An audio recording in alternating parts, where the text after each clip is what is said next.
temporarily put on hold. What followed were negotiations on a trade deal. Those negotiations are still on. But despite that, Donald Trump last week announced 25% tariff on India. And yesterday, he doubled down. He raised it up to 50% with a caveat that there are 21 days before it comes into effect. He's even threatened to raise it further. Now, while India is in no mood to buckle down or to bow down to this pressure tactic that's coming to the fore from the United States, New Delhi has made it clear that there is a level of national interest that needs to be looked at, and that is exactly what we are going to do, that we're not going to cow down to anybody's pressure. But there is some amount of uncertainty that is being seen by certain sectors that could feel the heat, that are bracing for impact if those negotiations on a trade deal do not take place in the next 20 days and these 50% tariffs do come into effect. Could that be a setback to some of these sectors? Well, they're definitely bracing for it. But as far as India is concerned and its stance is concerned, not only are we continuing with these negotiations with the United States, but India is also engaging with both adversaries and allies.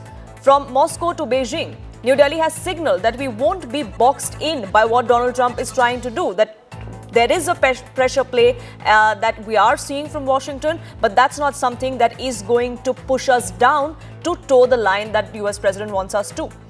Now, as far as these tariffs are concerned, semiconductors and pharmaceuticals are currently exempt. But who knows with Donald Trump what's coming next?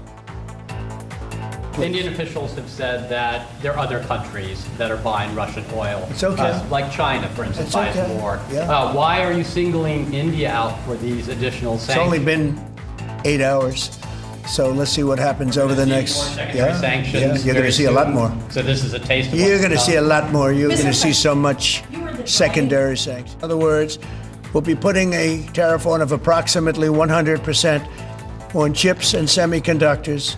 But if you're building in the United States of America, there's no charge, even though you're building. Now, from August 27, this 50% tariff would come into effect unless India and the United States crack a deal or if Trump decides to double down further. But the 50% is not the total tariff for India. There are certain sectors that would be paying more. For example, let's just take apparel, and there are two parts to it, knitted and woven. As far as knitted apparel is concerned, it already faces 13.9% as the most favored nation tariff. Add the 50% that was announced yesterday, and that takes it up to 63.9%. US's share in India's exports in that particular region, in that particular sector, is about 34%. Now, as far as woven apparel is concerned, it would face a total tariff of about 60%. The 50 that we had yesterday and the existing 10.3 MFN tariff. But India is not ready to make concessions, at least as far as some sectors are concerned. Dairy, agriculture, those are sensitive both economically and politically for New Delhi, which is why those leeways that the United States wants us to make, those have not been made just yet. And that was reiterated by none other than the Prime Minister of the country, Narendra Modi, today. Bharat अपने किसानों के, पशुपालकों के और मछुआरे भाई बहनों के हितों के साथ कभी भी समझौता नहीं करेगा।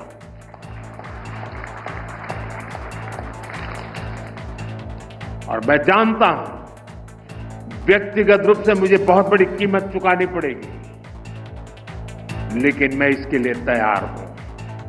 मेरे देश के किसानों के लिए, मेरे देश के मछुआरों के लिए, मेरे देश के पशुपालकों के लिए आज भारत तैयार है। Now, India has 20 days to avoid those 50% tariffs. So here's what India could do to mitigate the consequences. The negotiations that are currently underway, India remains committed to resolving this trade dispute through dialogue. We are going to be seeing the United States' negotiating team in India in not too far from today, perhaps about 2 weeks from now. So mutually beneficial trade agreement with the United States is one option that we're exploring. India, meanwhile, is also actively looking at strengthening trade relationships with other countries and regions, including the Middle East, including the European Union, Latin America and Africa as well. Just recently, we signed an FTA with the United Kingdom as well. This is to ensure that we reduce our reliance on the US market, and it's also a signaling that India is not only dependent on the United States. The Indian government is planning a substantial export promotion mission to support exporters that would be affected by these uncertainties and by these tariffs. India is also re-evaluating potential concessions in the farm and dairy sector while these talks go on. Now, India has reiterated its stance on prioritizing energy security and market-based decisions for oil imports from Russia. But officials are also suggesting that there could be a potential shift towards US oil supplies if the price was competitive, because the only issue seems to be price. But is that the only issue for Donald Trump? Is Russian oil and India's continued import of that is the only issue that Donald Trump has? Many would suggest it's not. And lastly, India can consider reciprocal tariffs on the United States in response, much like what China did, which is why we did see a 90-day pause that came into effect from the United States as they continued their negotiations with China. But listen in to how the United States and the Trump administration has been responding when they've been cornered on the hypocrisy that India has been highlighting about importing from Russia. China buys more Russian oil than India does, and they have not been targeted for that. So why is India having its tariffs doubled? As the boss says, let's see what happens. Keep in mind that we have over 50% tariffs on China already. Right, but you could go higher. But they haven't been punished for buying Russian oil, and India is being we punished have for over 50% tariffs but on not because China, of so we don't buying want to get Russian to oil. a point where we actually hurt ourselves. Okay? But So do you see why people would that be question- confused by that? And I think I've given a really good answer to that. We've got tariffs of 50%. We already have high tariffs on China. So I take your point. The president certainly will be working with China on that issue. Do you agree with him that that was a really good answer? That shows exactly what I think could be the worst outcome for the United States, that India has reacted very negatively, as you might expect, to these tariffs related to Russian oil purchases, in part because they see that China has not been tariffed. And Trump seems to be, in the minds of many China experts, setting up to treat China more leniently than he's treated India. Let's open this up of what this could mean for India if those 50% tariffs do kick in on the 27th of August. Joining me on this broadcast is Anjali Prasad, the former Indian permanent representative to the WTO. Lisa Curtis, director of the Indo-Pacific Security Program at the Center for a New American Security. And Sujit Balla, author and former executive director of the IMF, join us. Sujit Balla, let me begin by asking you. This is not doomsday, as many would predict it, but it's not ideal either. So how should India be reading the kind of tantrum, as you, if one would call it, that Donald Trump seems to be throwing?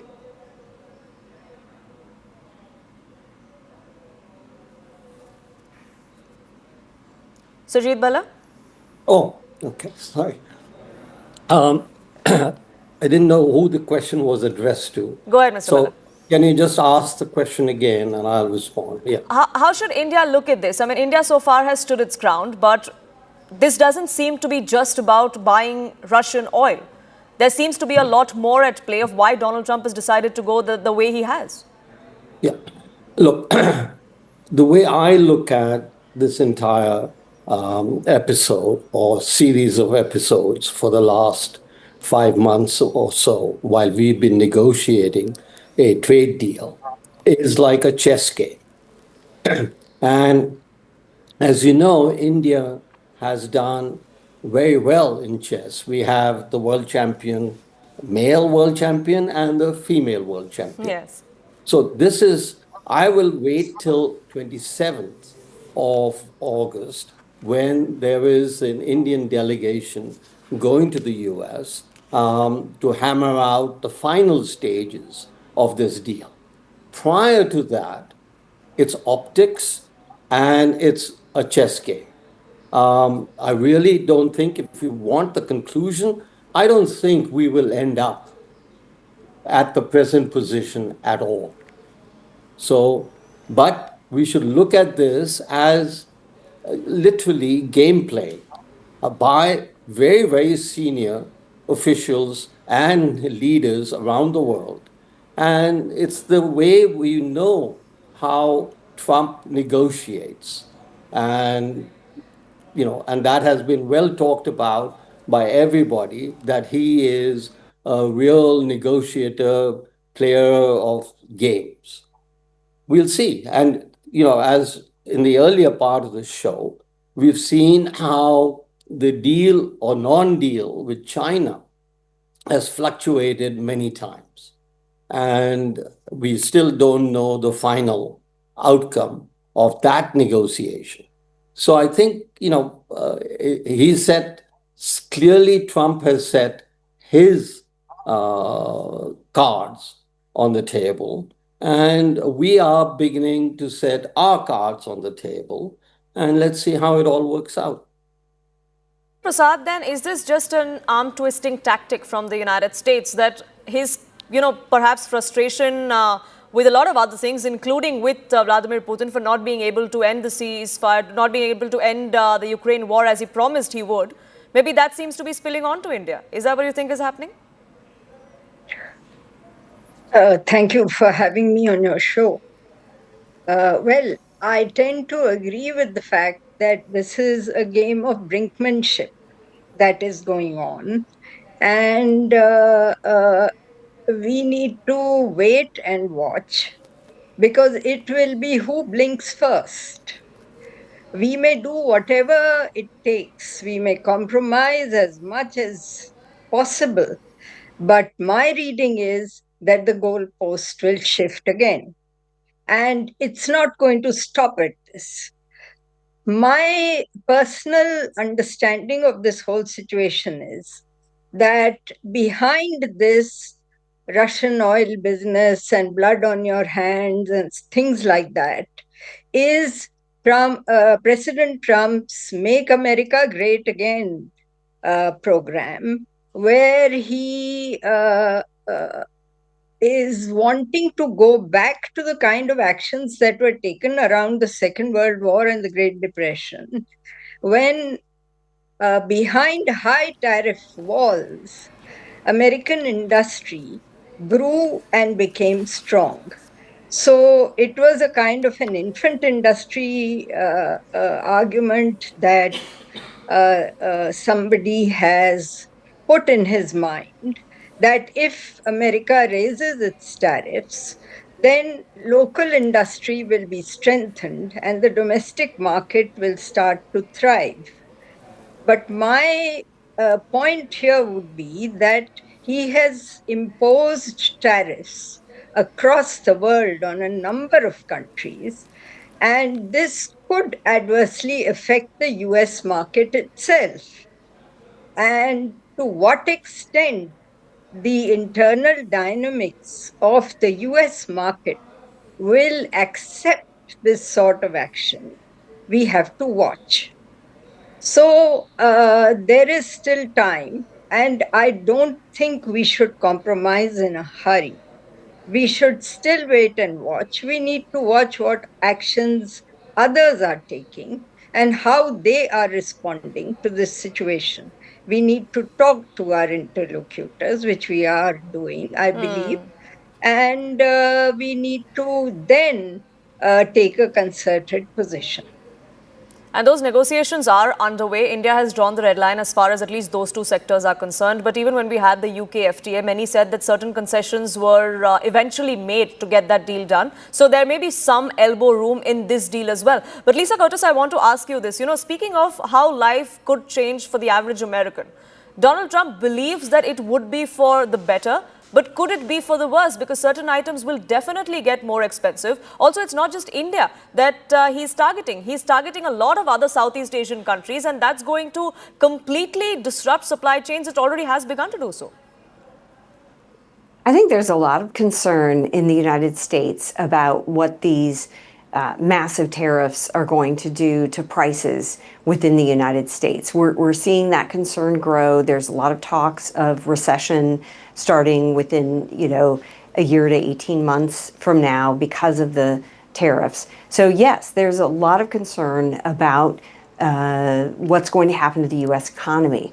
But I think, as a close watcher of the U.S.-India relationship, I'm concerned about the broader strategic relationship that presidents from the United States, Democrat, Republican, over the last 20 years have been investing in, because these leaders have seen the logic in investing in the U.S.-India relationship on all fronts: economics, technology, defense, you name it. It is important for United States national security to have a strong relationship with India.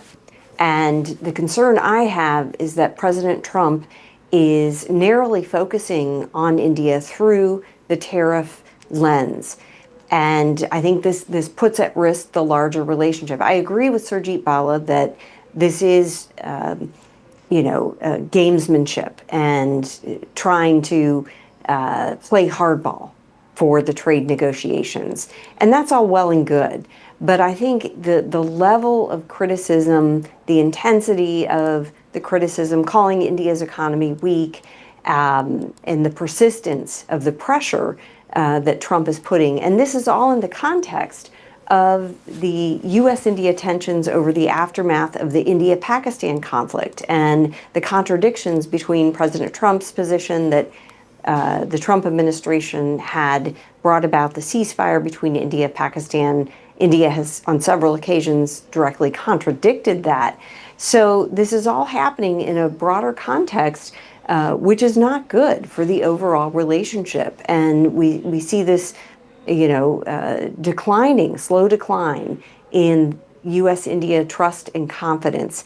So I think we would be naive to think that, this is all gamesmanship and, public posturing and, it's not going to have any impact at all on the overall partnership between the two nations. I don't agree with that. I think that Trump is risking the broader relationship. And it's not just a relationship between India and the United States, isn't it? I mean, India was seen as a counterweight to China in the Indo-Pacific region. But from what we've seen Donald Trump do in the last few weeks especially, is that it seems like Russia, China and India have all come together. And if that axis were to be formed against the United States, Trump may be gone a little less than 4 years later. But what happens to the United States that is fighting this particular axis? Well, I don't think it's going to be so easy for Russia, India, China to have a trilateral access. Okay, India and China had a major border crisis just 5 years ago. And I think India does view China as a strategic rival that threatens its borders. So I don't think that's really realistic to see this trilateral cooperation between the three countries. But I also think that it's detrimental to the United States that India may look to get closer to Russia. And so it's going to be a problem, I think, for the broader strategic partnership unless we see the Trump administration pull back on the rhetoric. We see the negotiations taking place and moving in a more positive direction. It's not too late, but I do think we need to see a change in course. We need to see a course correction by the Trump administration toward India. Because many would suggest that this was really an ego bruise that Donald Trump was nursing than actually having any factual basis to what he was doing. But Anjali Prasad, I want to ask you this. The negotiations are still on. India says we won't make any concessions that would hurt our sensitive sectors like agriculture or like dairy. But if both sides stay true to what they're saying right now, how do we move forward from here? Okay, look. Well, as far as India is concerned, Sajid Bala, I'll come to you. This was for Anjali Prasad. Okay. To my mind, agriculture and dairy are very sensitive sectors for India. We have subsistence farmers and we cannot afford to have subsidized imports.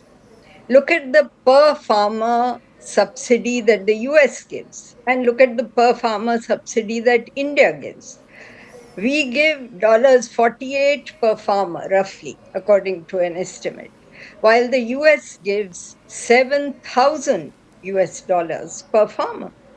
So what we are going to face will probably decimate our subsistence farming. Many people seem to say that, it won't have any effect on our agriculture or on our dairy farming. Pistachios did not have any impact.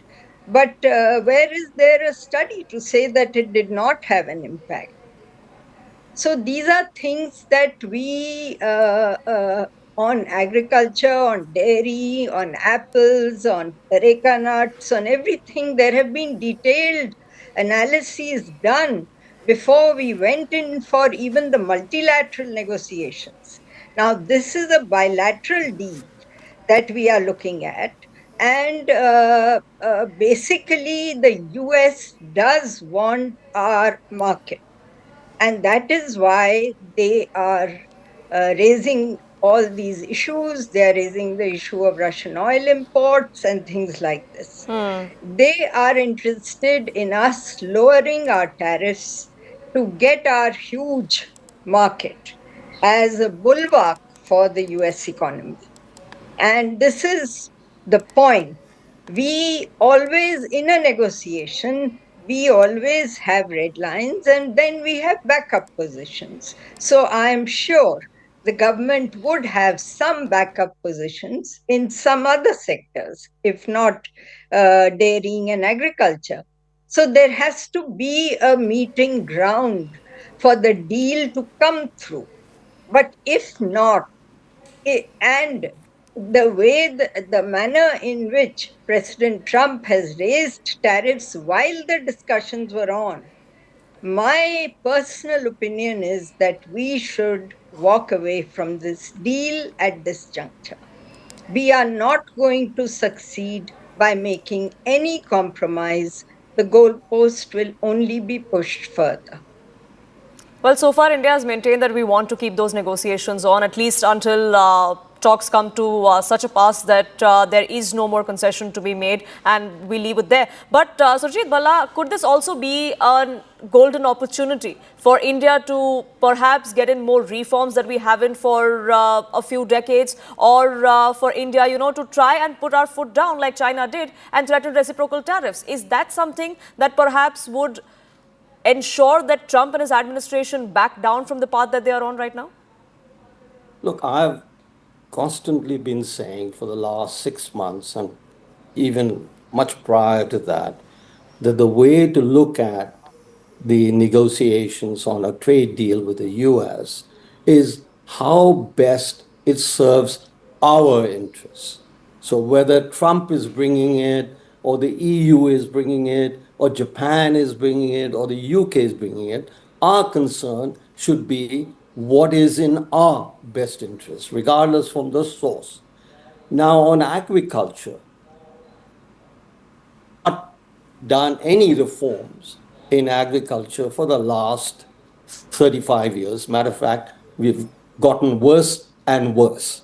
So I'm afraid I disagree with Ms. Prasad on agriculture. A little known fact is that Prime Minister Modi brought in the farm laws, which were meant to open up Indian agriculture. Correct. Then we had all that tamasha of the opposition, and that didn't happen. Well, a little known fact is that the Supreme Court ordered a survey of Indian farmers to find out what they felt.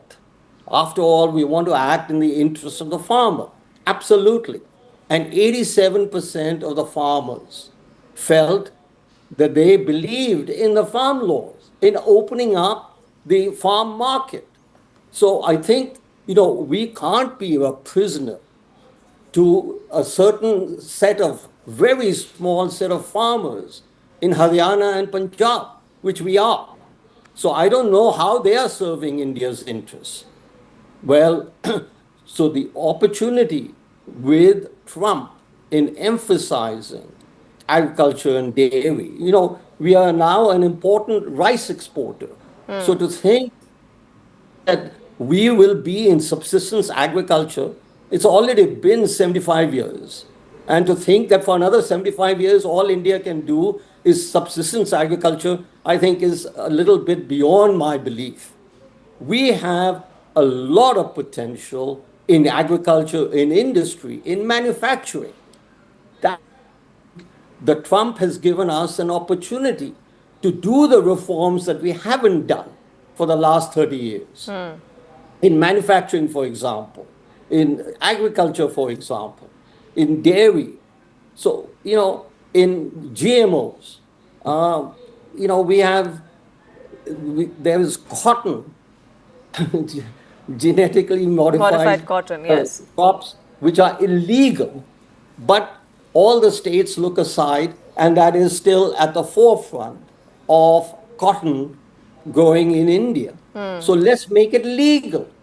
So this preoccupation of ours with ideas that I think are quite outdated and which are not in the interests of the farmer, we should take a look at. And Trump, by challenging our beliefs, is providing us with an opportunity to go the distance on areas that we believe in, that we have shown, and Prime Minister Modi believes in, and the BJP believes in, and they are the ruling party.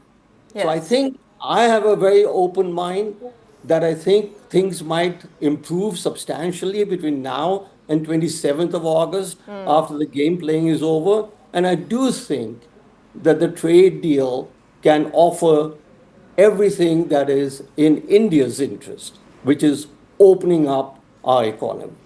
And we really do hope that after all of these weeks and months of negotiations, tariffs coming in between, the threats only escalating, that we do reach a logical conclusion when it comes to that trade deal. I have to leave it there. I thank you all for joining us here on CNN News 18 on this edition of Brass Tacks.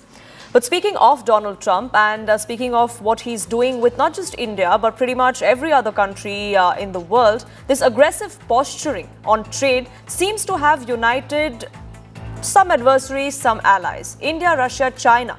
Could they be an axis? Could they be not enemies, not frenemies, but allies taking on the United States? Many would say India is making the right moves, especially since its top official, NSA Doval, is in Russia. China is backing India as well. In fact, just recently, the Chinese Foreign Ministry said that this kind of 50% tariff on India for purchasing Russian oil is an abuse of tariff, and that has been their consistent and clear stance. The Chinese ambassador even went on to say that if you give the bully an inch, he's only going to take a mile. So then, if this joint venture does actually happen, is Donald Trump actually risking putting these three countries together? And if that does happen, will that be his undoing? Here's a deep dive. President Trump just hiked tariffs on India to a staggering 50%. China may be next, facing 100% secondary sanctions unless it stops buying Russian oil. What began as an attempt to isolate Russia economically has now triggered an unintended alignment. India, China, and Russia pushing back together. Donald Trump once called India America's best friend. Now, India faces the highest US tariff rate in the world, tied only with Brazil. The White House says India is funding Putin's war machine by buying Russian oil and has punished New Delhi for refusing to stop. India calls the 50% tariff unjustified, unfair, and unreasonable. Was this about oil or about a failed trade deal?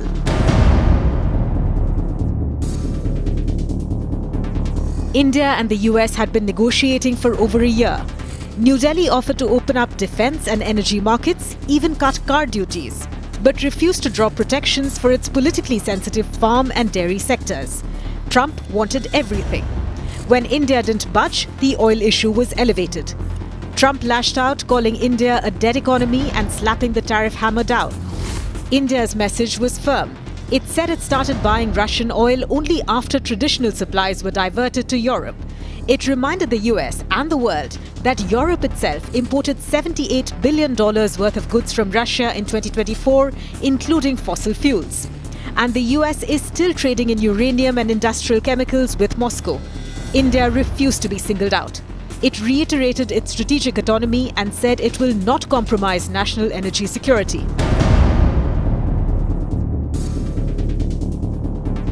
Trump has also threatened China. If Beijing doesn't reduce its oil trade with Russia, a 100% secondary tariff may be on the table. The irony is that the US is still negotiating a trade truce with China, set to expire in days. On the India penalties, do you have any similar plans to enact more tariffs on China as it relates to their purchases? Could happen. Depends on how we do. Could happen. It may happen. I mean, I don't know. I can't tell you yet, but we did it with India. We're doing it probably with a couple of others. One of them could be China.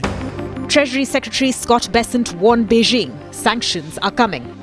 But extending the truce may require cutting a better deal with China than with India, a fact that has not gone unnoticed in New Delhi.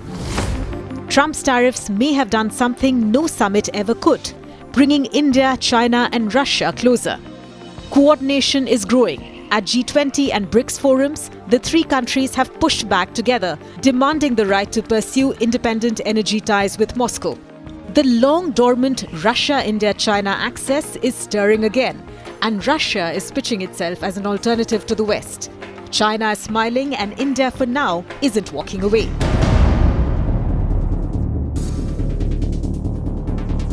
India and China still face off across a volatile border. But facing the same economic pressure from the same country, the US is creating new incentives to cooperate. India is scheduled to host Putin later this year. Modi will be visiting China for the SCO summit, his first since the Galwan massacre. And both Delhi and Beijing now speak in one voice, condemning Western hypocrisy over Russian trade.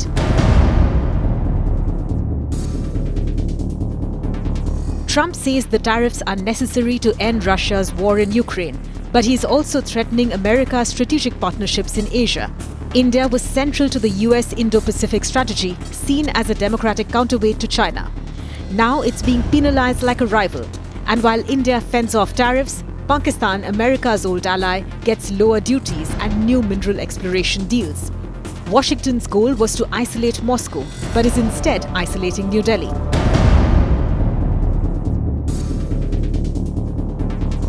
Secondary sanctions, if imposed, will double the cost of imports from India and China, two of America's biggest trading partners. That means costlier clothes, lamps, machinery, and even iPhones.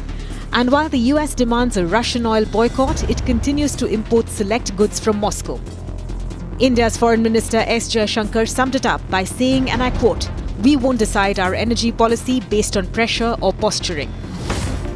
Experts warn that Trump's tariffs are a test of India's resilience. The message to Delhi is, don't rely on one partner, especially not one this unpredictable.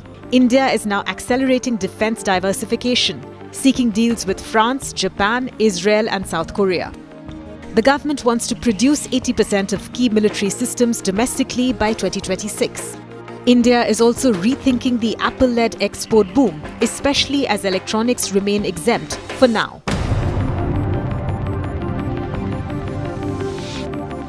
Trump once hailed a MAGA-MEGA partnership.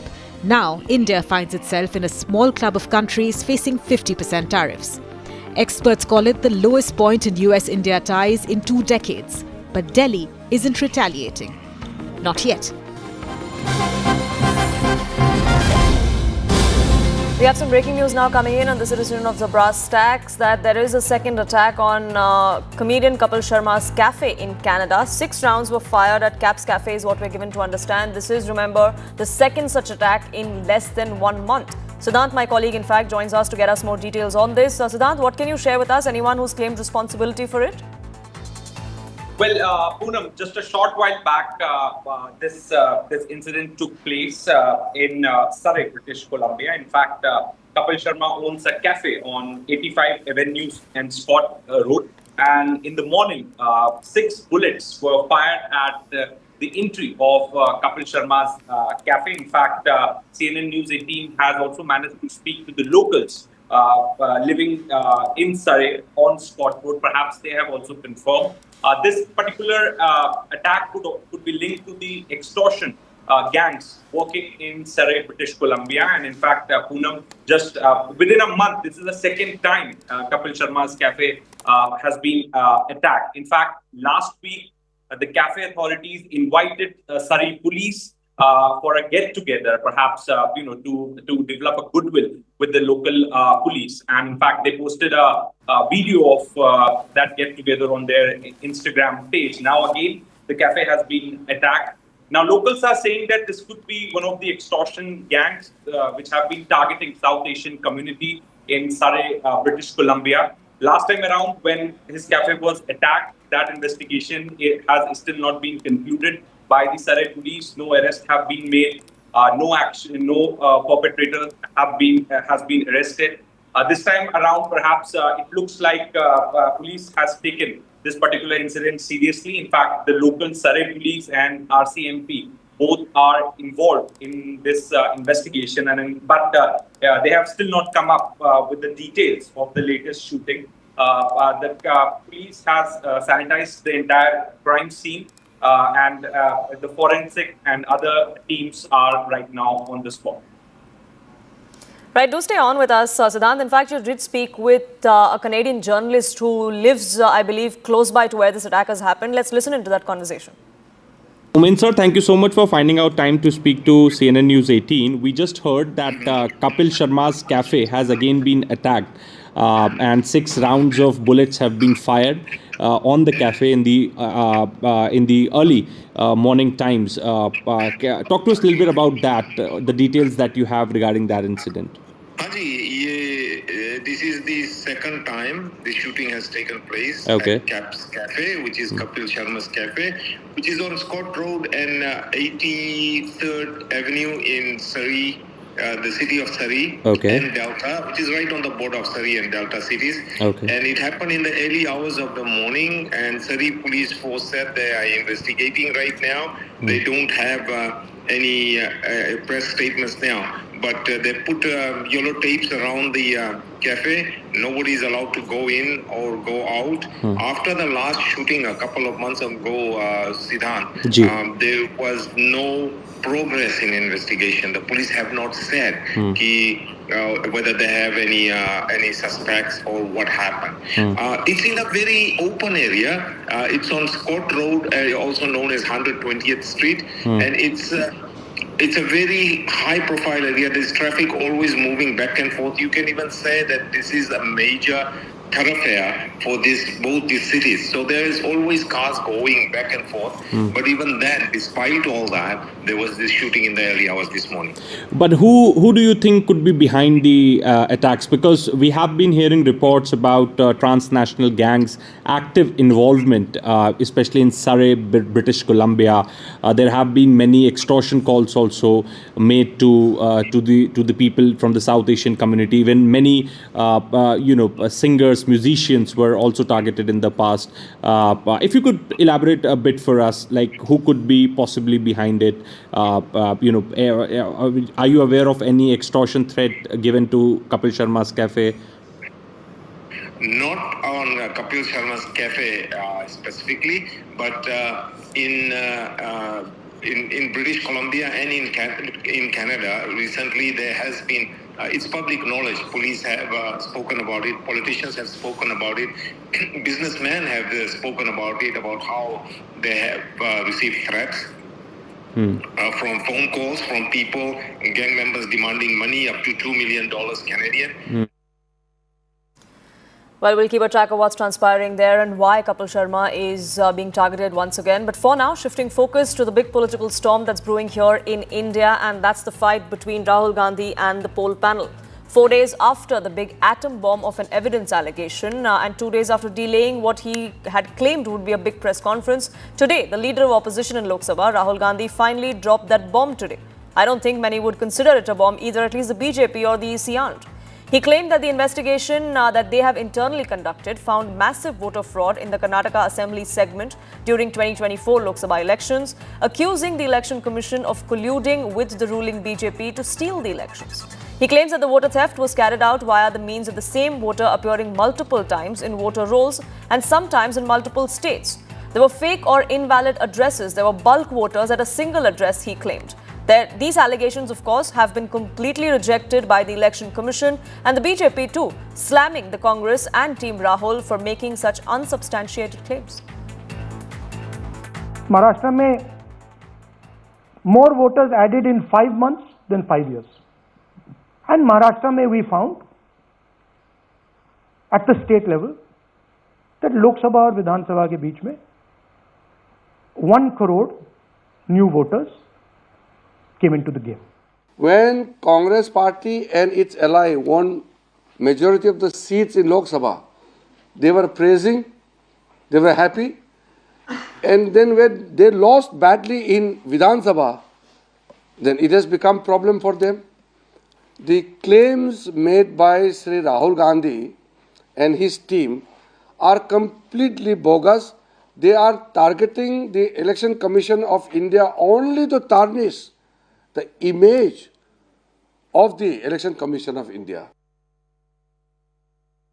Well, it's Rahul Gandhi versus the Election Commission once again, and this is on Rahul Gandhi's favorite topic of late, and that is electoral malpractice. But now the issue of SIR has also been added on ever since the EC, in a clean-up drive, began the SIR process, first in Bihar, which elections are coming up later this year.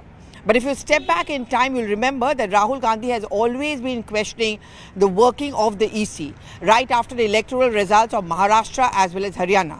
According to Rahul Gandhi, it was a sure shot win for the Congress, but the Congress lost out because the EC stepped in to revise the voters list to help the BJP. But now the SIR exercise is now being pushed forward by Rahul Gandhi, and at that big bank press conference, he came out with a PPT presentation to give out specific data about how there has been a voter list manipulation which took place in Karnataka. In other states, it's happening under garb of cleaning up the system under the SIR process. He had reads of paper. He challenged the Election Commission. He used some very strong words to say that someday our turn will come, we will be in power and we are going to teach you a lesson. But there was a quick response which came in from the Election Commission which asked him to give an affidavit and take an oath that whatever facts he's coming out with are absolutely correct. Well, Rahul Gandhi said that I'm a politician and I'm always under oath and whatever I say is never a lie. But the story is unlikely to end here. Next week, they're planning to have a big march from the Election Commission through the Vijay Chowk to Parliament. They're not going to allow any work happen inside the Parliament till the government allows a discussion on SIR. The government has already said a no to that, and as a result of which there has been repeated disruptions. Uttarkashi is picking up the pieces after 3 cloudbursts wreaked havoc in the region. A village was completely razed. There are scores of people that were buried. Rescue operations are going on in full swing. Several experts have indicated that the area near Dharali village did not even receive heavy rainfall in the hours that preceded the calamity. And instead, it wasn't a cloudburst, but really a glacial pond burst that caused the deluge that has left 6 people dead and several still unaccounted for. Rescue and relief work is being conducted in tandem with the SDRF, the NDRF, the local administration, the Indian Army, the Air Force and the ITBP. We got you some voices from on ground. Take a look. ये flush flood हमारे south camp में आया। इसके कारण Indian army को 8 जवान, 1 JCO, 7 जवान का नुकसान हुआ है जो अभी तक मिसिंग है। धराली गांव का जो कनेक्टिविटी है वापस जल्दी से जल्दी रिस्टोर हो जाए। 30 से 40 लेबरर्स जो यहाँ पे काम कर रहे थे वह शायद मिसिंग है। 8 यहाँ के जो जनता में से क्षतिग्रस्त है। मैं पूरे यहाँ की जनता को आश्वासन देता हूँ कि इंडियन आर्मी आपके साथ है और आपके इस क्षति को दूर करने में और मदद करने में पूरी मदद करेगी। Joining me right now are 2 people who were present over there when this entire flooding happened, and then over the last 2 days they were stationed in Dharali itself. पूरा 20 सेकंड के अंदर सब कुछ खत्म हो गया था, पूरा खत्म हो गया था। मतलब 20 सेकंड के अंदर जो भाग गया वो भाग गया, जो नहीं भाग पाया वो वहीं चपेट में आ गया। धूल इतनी खतरनाक उठी घरों की कि जो भाग भी पा रहा था वो भी नहीं भाग पाया उस धूल के चक्कर में। वो पत्थर इतने बुरे आ रहे थे कि सामने इतने लोग मरते हुए देख लेते कि कंफ्यूजिंग है भैया, बहुत खतरनाक मंजर था। तो वहाँ तो बहुत टफ है वो रेस्क्यू करना, पर आर्मी वाले पूरे सपोर्ट में हैं। उनको फीड जो वो है, जो नेपाली है, उन सबको खाना पानी जितना उनसे हो रहा है वो कर रहे हैं। सब कुछ उन्होंने हेलीकॉप्टर भी कराया मान ले। बहुत जगह से रोड ब्लॉक है, आपको पता ही है। लोकल है वहीं के धराली? यस, मुगबा से है। तो वहाँ पूरा फेस्टिवल था, उधर भी फेस्टिवल था जिधर ही आया। तो जिधर फेस्टिवल था तो वहाँ जिधर मंदिर में ये सारे थे उधर बहुत सारे आदमी बच चुके हैं जो मंदिर में थे, क्योंकि मंदिर में नहीं आया। वो पीछे से मंदिर में नहीं आया, वहाँ पे चोटी लग गई थी। तो जो चट्टान थी, चट्टान ने इधर नहीं आने दिए। तो गिनती के वहाँ पे कम से कम भी नहीं तो 10 से 12 घर ज्यादा से ज्यादा बचे होंगे। पर जो 80-90 घर वगैरह जितने वहाँ होटल वगैरह थे, रेस्ट रूम, गेस्ट हाउस वगैरह जितने कुछ थे, कोई पता नहीं चला। अभी और कितने लोग ऊपर फंसे होंगे भैया? फंसे 50-60 तो जो हेली वगैरह में अभी आएंगे, जो अभी वहाँ हमारे साथ बैठे थे राहत केस में, तो 50-60 लोग हैं, और जो मर रखे हैं उनकी तो भैया कोई गिनती नहीं है। And CNN News 18 is in Israel. In fact, Managing Editor Zaka Jacob has spoken exclusively to the Israeli Prime Minister Benjamin Netanyahu. There are several important things that he's highlighted. This also comes at a time when there is high speculation if Israel is going to be annexing Gaza. And in this exclusive conversation that Benjamin Netanyahu had with Zaka Jacob, the Israeli Prime Minister made it clear that Israel will not annex Gaza as the speculation is being made, that an international body will govern Gaza, and that is what Israel stands for. He also did tell us that the aim is to destroy Hamas and to ensure that Hamas is out of Gaza, and that is the only aim that Israel is working towards. Benjamin Netanyahu also said that we will get our hostages back, and that is a vow that we had made to the people of Israel, and that is something he aims to deliver. He also said that war will be over if Hamas lays down arms. That's something that he said even as the world is looking at what happens next in Gaza as the humanitarian crisis there only deepens. But speaking of India and Israel, the Israeli Prime Minister has spoken at length to CNN News 18 about Operation Sindoor, about India's fight against terror and Pakistani-backed terrorists. In fact, Benjamin Netanyahu also said that Israeli arms were used in Operation Sindoor by India, and that has proven that they are battle ready, that the Israeli arms that were used by India, that were supplied by Israel to India even in the past, have still proven their mettle, and there is no doubt over these arms and ammunitions.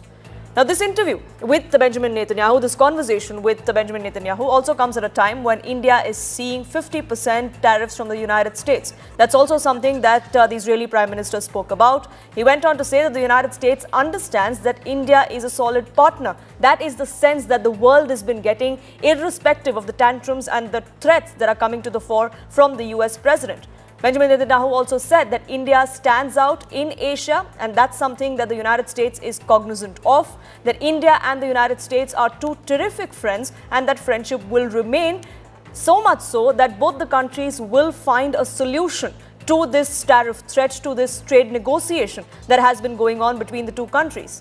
He also went on to say that the goal for America and India is for both sides to succeed, for it to be a win-win situation. And there is a lot of common ground between New Delhi and Washington, and that is something that both countries will pursue. He added that interests of India, America and Israel are in the situation where all of this ends quickly. He also said that America knows that India is a natural partner and must be kept close. All of these obstacles that we're seeing as far as trade negotiations go, they can be dealt with, and Benjamin Netanyahu is confident that they will be dealt with between India and the United States. So what about India, India's trade and its other trading partners? He also did speak about India and Israel's trade. Remember, there is a constant communication, a constant effort between the two countries that is going on to increase bilateral trade between the two countries.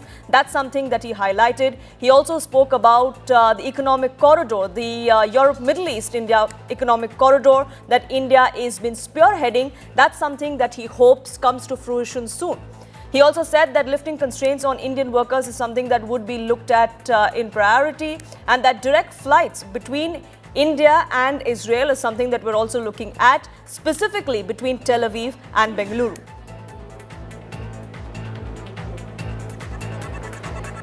Very first time he has confirmed to CNN News 18 that he does not intend in any form or fashion to annex or occupy Gaza. He's made that absolutely clear. He says it's not Israel's intention to occupy Gaza for an extended period of time.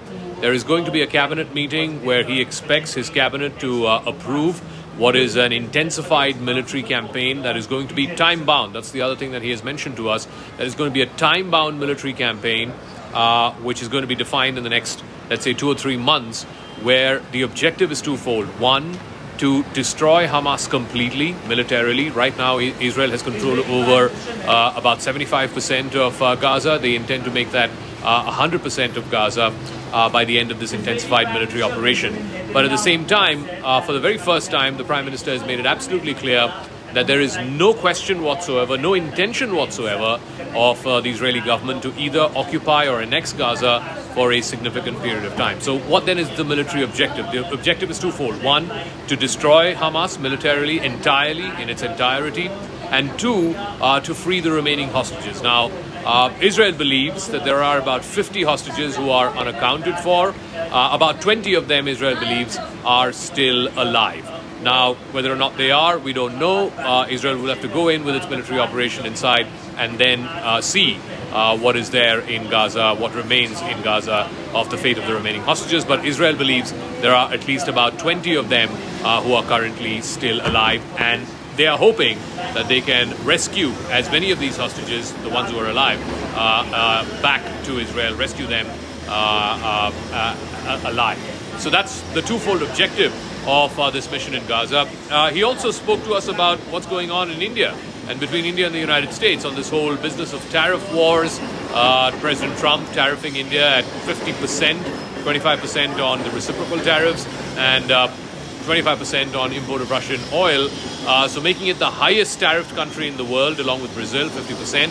And I asked Prime Minister Netanyahu, given that he's good friends with both India and the United States, he's friends with both Prime Minister Modi and President Trump, how does India navigate this? And he said, look, there has to be a common ground. There is much common ground between India and the United States.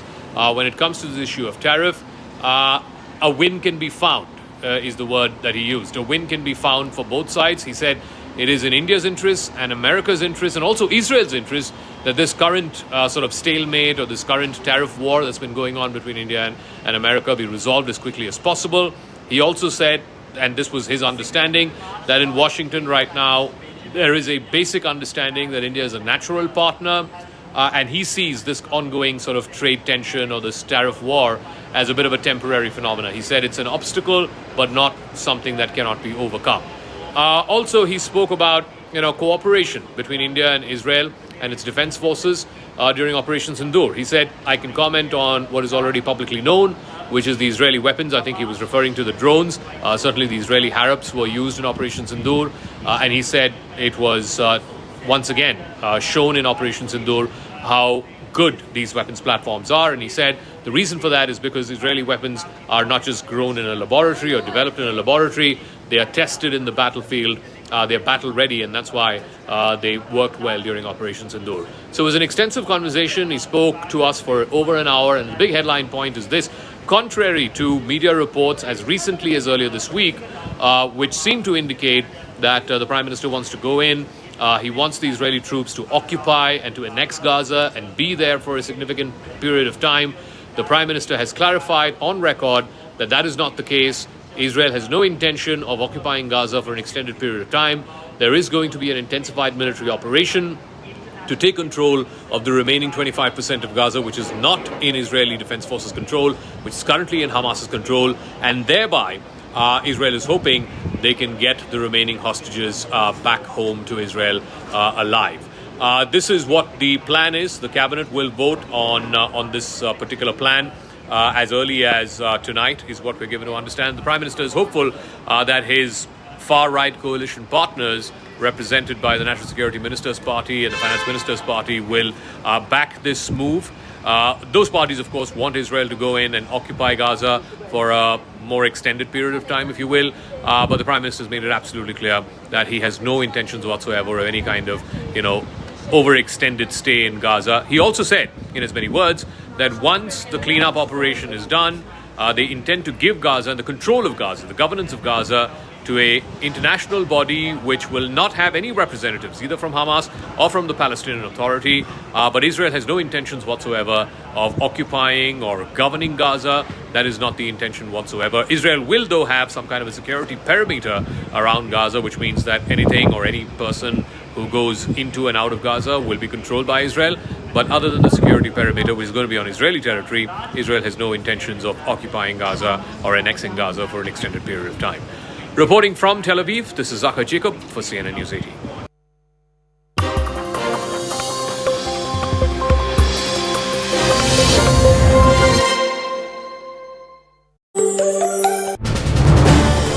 This is News 18 Network.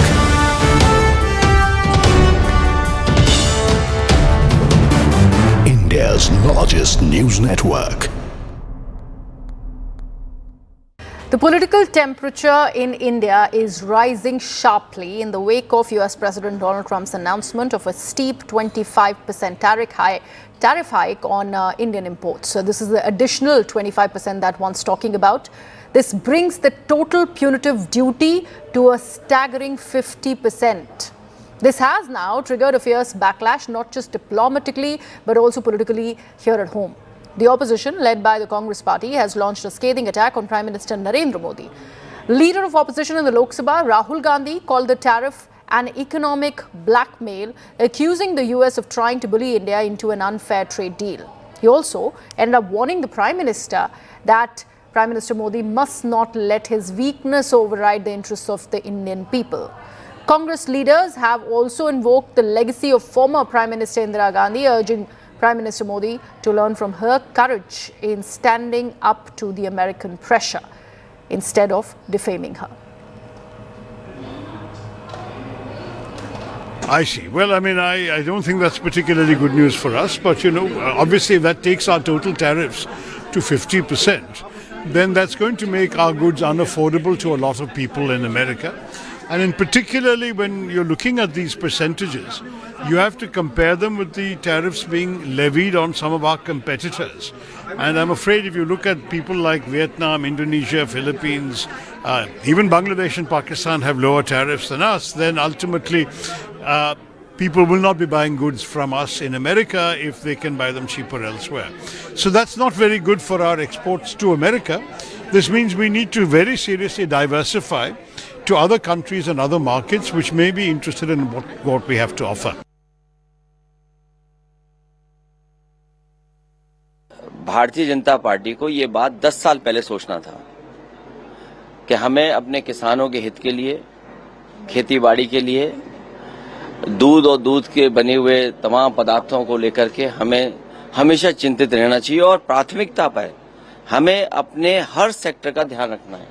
जो लोग ये दावा करते थे कि दुनिया में सबसे मजबूत रिश्ते हैं, कोई देश ऐसा नहीं छूटा होगा जहां पर भारत को सम्मान न मिला हो, उसके बाद आज ये कहना पड़ रहा हो सरकार को, तो ये बड़े दुखद है क्योंकि हम फॉरेन पॉलिसी पर पूरी तरह असफल रहे हैं और जिस तरह लगातार पाबंदियां लगती जा रही हैं, ये कहीं ना कहीं हमारा देश संकट में है, अर्थव्यवस्था संकट में है, किसान संकट में है, नौजवान संकट में है, पूरा चौतरफा हमारा भारत घिर गया है।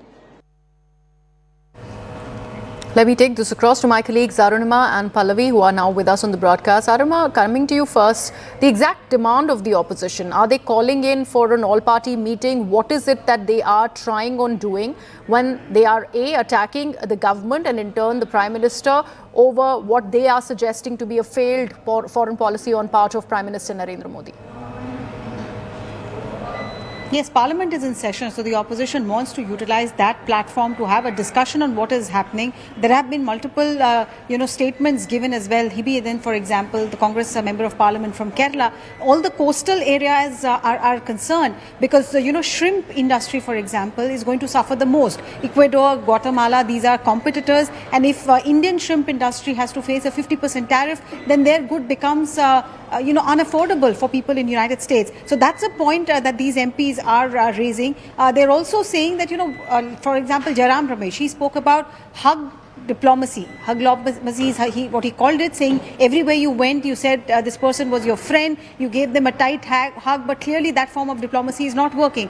Abhishek Banerjee too has taken potshot. You heard Akhilesh Yadav from Samajwadi Party also. They're all questioning that this line of foreign policy where personal charisma of the Prime Minister was showcased clearly is not working as far as Donald Trump is concerned. So they are saying India must stand strong and not give in to this economic blackmail, as Rahul Gandhi labelled it. But at the same time, they also want to utilize the parliamentary forum to have a threadbare discussion on what the government's plan is. But things are in such a delicate position. I do not think government will be in a position to lay its cards on the floor of Lok Sabha or Rajya Sabha. It's a delicate situation currently. Okay. And Pallavi, Rahul Gandhi calls it economic blackmail on part of America. But when the Congress goes ahead and says take a leaf out of the Indira Gandhi playbook, Why bring in history? When the BJP or the NDA goes on to do it, raking in Nehru or Indira Gandhi, then the Congress cries foul. Why this in this case then?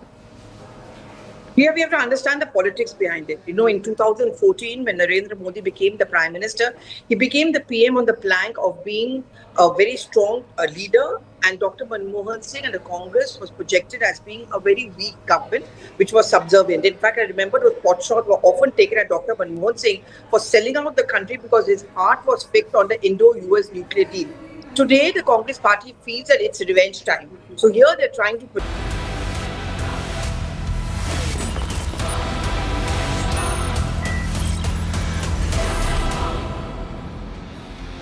Viewers, America has many allies across the world,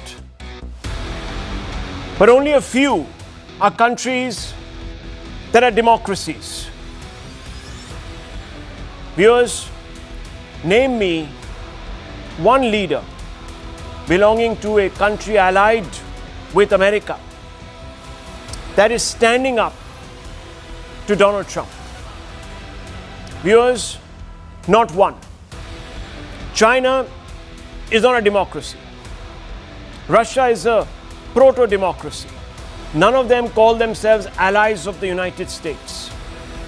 Brazil, viewers, is not an ally under the current regime of the United States. When Bolsonaro, the person before Lula, was the president of the country, then Trump considered Brazil an ally. Viewers,